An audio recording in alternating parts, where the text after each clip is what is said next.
Who doesn't love dogs? They are energetic, loyal, helpful. Well, they can be a bit messy too, and some can be a bit aggressive. But compared to other animals, perhaps none have adapted as well to live among us humans as they have. But it wasn't always like that. We humans managed to transform this into this.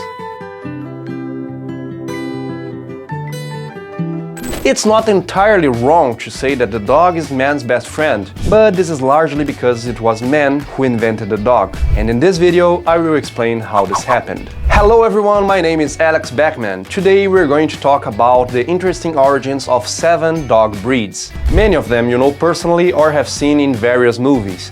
Maybe you've even had one of them. And if you're not subscribed to the channel, subscribe so you don't miss the next videos, which we publish every week. And let's go to the video. Between 20,000 and 40,000 years ago, some wild wolves began to interact with our ancestors.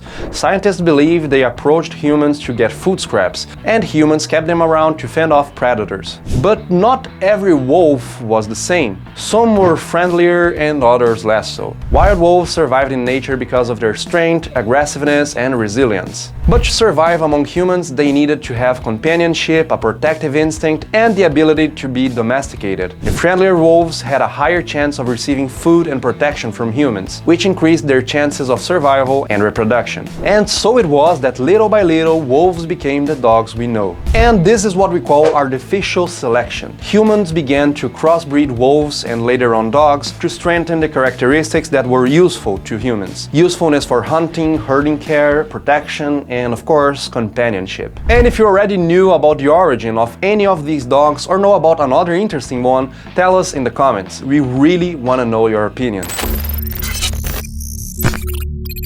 When you hear Pitbull, the first thing that comes to mind is a square head, muscular body, and strong jaw. Basically, the chat of dogs. But actually, Pitbull is not a breed, but a group of 3 breeds. The American Pitbull Terrier, the American Staffordshire Terrier, and the Staffordshire Bull Terrier. These dogs were bred for entertainment. But before you leave one of these with a small child to play with it, you need to understand what kind of entertainment we're talking about. The Pitbull was bred for a sport called bull baiting, which involved attracting and immobilizing animals much larger than them, such as bulls. It was an extremely bloody sport, and it was banned in England as early as 1835, and from then on many countries gradually banned it as well. Even so, bloody fights between pit bulls or with other animals continue to occur illegally in various countries to this day. They are very dangerous dogs, with a huge number of human deaths by dog occurring due to them and Rottweilers every year. Even so, they have been used several times in history for protecting homes and people, and can be very affectionate and protective animals if well cared for. But it's always good to be very careful with one of these.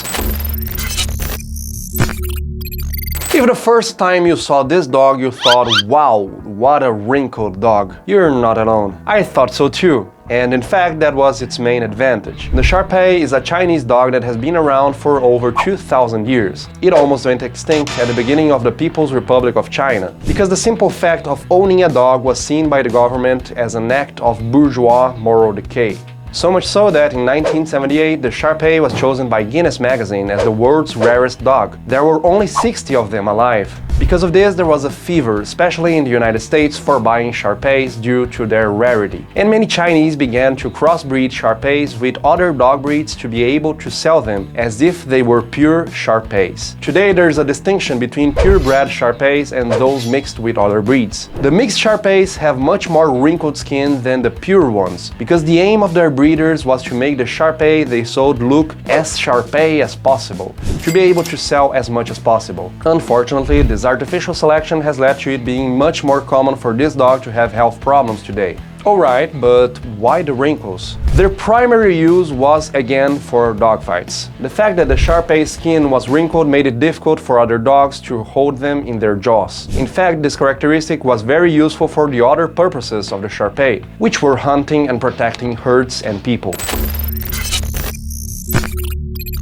we have come to our Mexican dog on the list, or to be more precise, Aztec. The Aztecs were one of the main indigenous empires that existed in Mexico, and the most common dog in that civilization appears to have been the Chihuahua. Okay, but what was a Chihuahua used for? It's not good at running, jumping, attacking, sniffing, herding. In a dangerous situation, you would probably find yourself protecting the Chihuahua rather than the other way around. The Chihuahua was a companion dog, especially for the Aztec nobility, and it had a spiritual significance behind it. That sounds nice, doesn't it? Like a cat for the Egyptians, but well, there's a problem. When a person died, it was believed that the Chihuahua could guide the person across a river to the afterlife. But for the Chihuahua soul to guide you, it needed to be there too. And that's why often when someone died, they killed a Chihuahua in a ritual to ensure that it would be there to guide the person who died. This shows that being a sacred animal for some culture is not always a very good experience for the animal in question. Because of its proximity to the United States, the Chihuahua quickly became popular among Americans as well.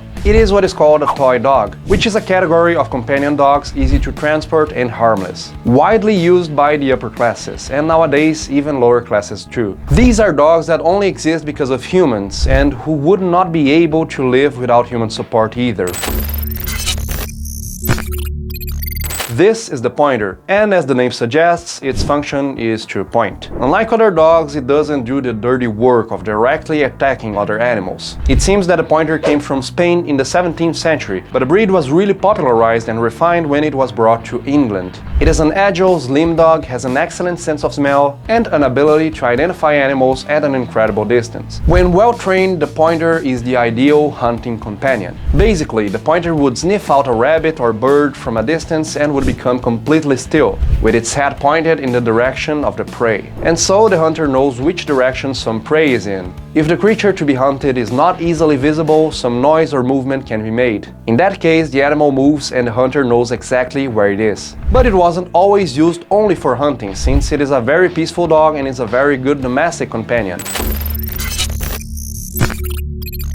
This face is unmistakable. Whether it's because of movies like Men in Black or because it always seems to be smiling, the pug is one of the most popular dog choices today. But don't be fooled by this face, the pug was by far one of the noblest dogs in the world. The pug's only function was to be a high-class and companion dog. It originated more than 2 millennia ago in China, and its face is flattened intentionally. It went through artificial selection so that its face would resemble the symbol of a king as much as possible, to be even more a symbol of Chinese royalty. In the 16th and 17th centuries, the pug was introduced and taken to several European countries, where it also became a dog of high nobility and royalty. Queen Victoria was especially fond of them. But as it usually happens, the repeated artificial selection applied to the pug to reach its current state has led to various health issues common to this breed. The eyes of pugs are more susceptible to simply pop out of the skull, and they often have problems breeding. Indeed, there are many animal rights advocates who argue that the breeding of pugs should be banned, because they say the physiological and health problems that pugs have cause them suffering, and can be considered a form of maltreatment.